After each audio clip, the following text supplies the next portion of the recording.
Welcome to the Monday edition of Take 5 for Torah. Today is June 23rd and the 27th of Sivan.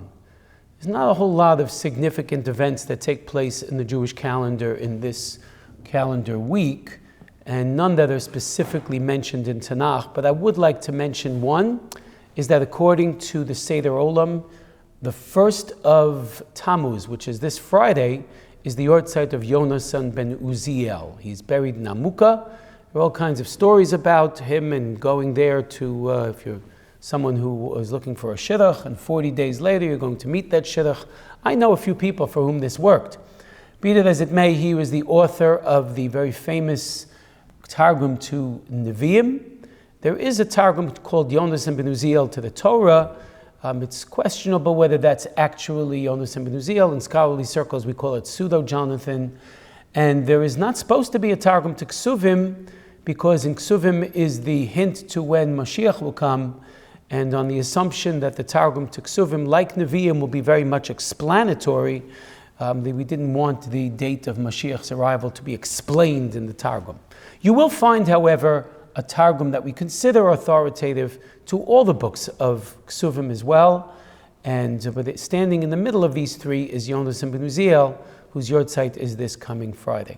In addition, according to some sources, there are 6 different dates given for this in various Midrashim and Seder Olam. Is the day that Avraham gave himself a bris, or the day that he sat in front of his tent. Some say that's 3 days later, to greet strangers. It says in the Torah, Kechom Hayom, and we always consider the first day of Tammuz to be the hottest day of the year, the hottest time of the year. Right? Another Gemara says it gets even hotter in Av and possibly Elul, but be it as it may, Aleph Tammuz is the longest day, longest time of the year.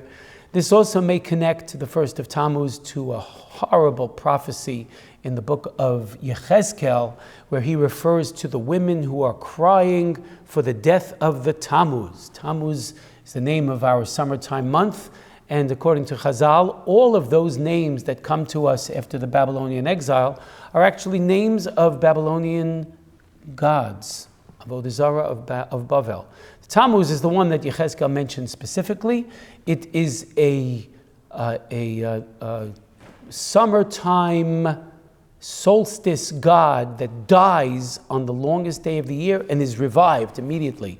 And people cry for him when he dies, and then he's reborn, Kivayachol.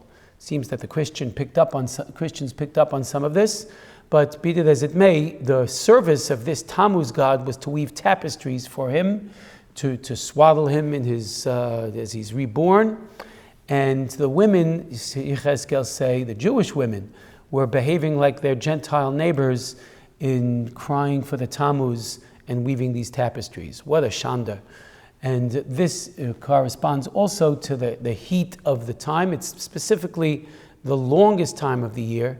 And may Avraham, sitting in front of his tent, convalescing from his bris, and looking for strangers, even in his pain, to run after them, to bring them into his tent, may that be a kapara for what would happen in the future with regards to this same very day, Aleph Tammuz. Let us consider Avraham's chesed wiping out all of that negativity on this very day of Aleph Tammuz that happened this week so long ago.